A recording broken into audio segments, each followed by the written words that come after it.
Hey, welcome back to my channel. So I got small vegetable here with egg as perfect as I cook.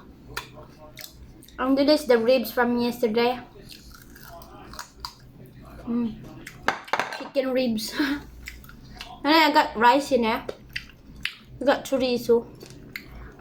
I like this one. Pure meat.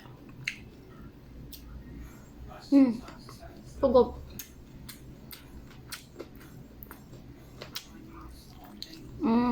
Look at inside. Yum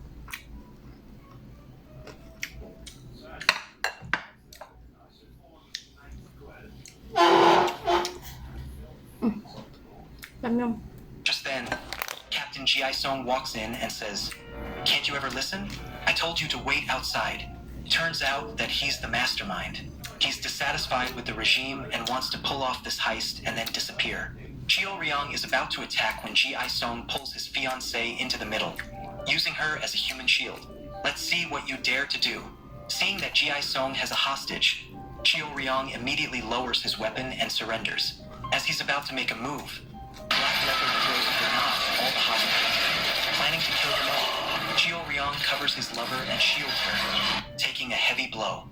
Afterwards, they show no mercy, cutting down everyone in a bloodbath.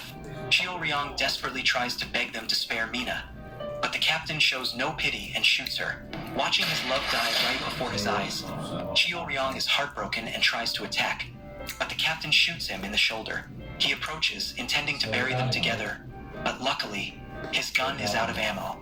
This gives Ji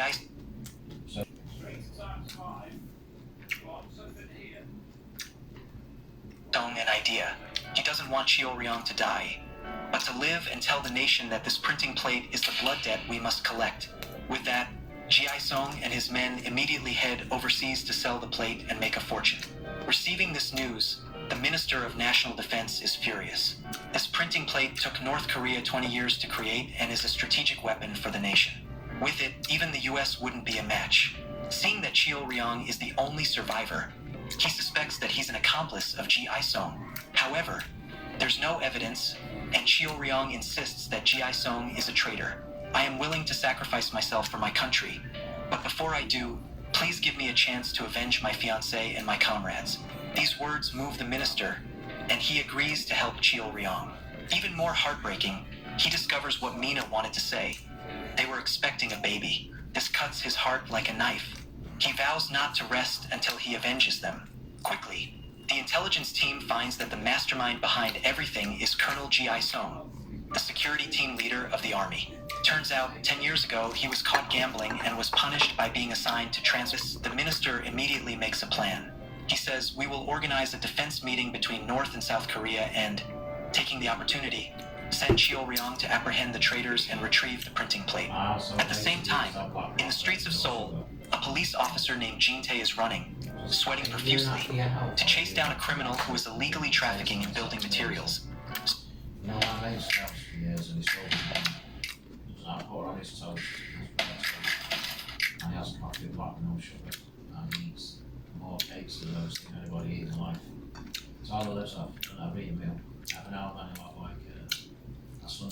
I'm eating and then watching movies. You know the advertisements is lechon. And he looks about 80 years old. He's fat man. Really an outfit. Steve Law for one. He finally chases him to a dead end, but as he's about to rush in, he sees that the guy is holding a knife. This makes a useless police officer like Jin Tae a little apprehensive. As he is about to de-escalate his program, he has to negotiate, "Wait till I finish listening, and then we'll fight." It turns out it's his daughter at home, demanding that he buy her a phone. The robber is smarter and runs off. Returning to the police station to report the crime, he gets scolded by his friend, who is also his superior. "I really regret hiring you, so pack up your things and choose another profession." Then the captain runs out of words and leaves. As Jin Tae is walking out the door, a little boy runs up and says, "Sorry, I ran too early and let the criminal escape."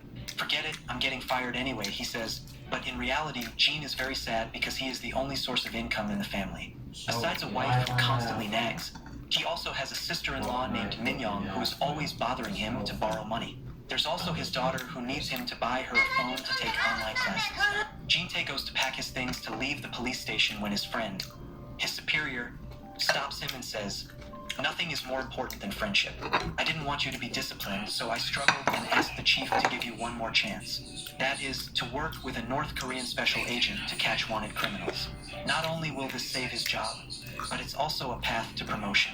After talking for a while, Jin Tae finally agrees. The two men go to the intelligence agency where Inspector Kim says, to arrest a murderer, the other country has taken the initiative to open a North-South summit. This has never happened in history. Jin Tae quickly replies, "I will cooperate and catch that criminal. Don't run ahead of the car. Secretly monitor him while preventing and finding out the deep-seated scheme behind him." After finishing, Jin Tae needs a few minutes to fully understand the mission this time. Soon after, the high-level summit delegation from the North Korean government arrives in Seoul and goes to the hotel. The Minister of National Defense gives Cheo Ryong a gun along with a phone. Here, he orders him to cooperate with South Korea under the guise of being a police officer to track down the traitor Ji Sung. The only clue is his close henchman, Park. Immediately, Jin Tae takes the photo to the hotel to find Cheo Ryong. However, he's even more handsome in person than in the photos, shocking the South Korean police officer. Suddenly, Jin Tae rushes out and hugs him, grabs his gun, and says, "I can help you catch the criminal without using this." With both of them having no clues on the case, Jin Tae takes Cheo Ryong out to eat Korean barbecue, but really it's a trick to get information on North Korea's plan. But Cheo Ryong is still as quiet as a clam, not uttering a word. Jin Tae fakes taking the name card just a toy, but Cheo Ryong quickly takes back the card, twisting Jin Tae's arm. After getting outside, he asks Cheo Ryong a dumb question of, "Where do we go now?" This causes Cheo Ryong to be suspicious, so he asks, "Are you really a criminal investigator?" So, Jin takes Cheo Ryong to this place where that punk Park likes to deal drugs. But remember what Inspector Kim told Jin. Anything suspicious, report it.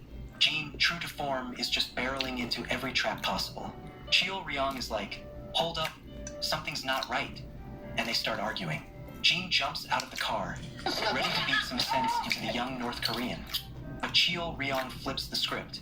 He twists Jin's arm, slaps the cuffs on him, and locks him to the car door. Before Jin can even yell for help, Cheo Ryong jumps off a bridge, leaving his partner screaming on the side of the road.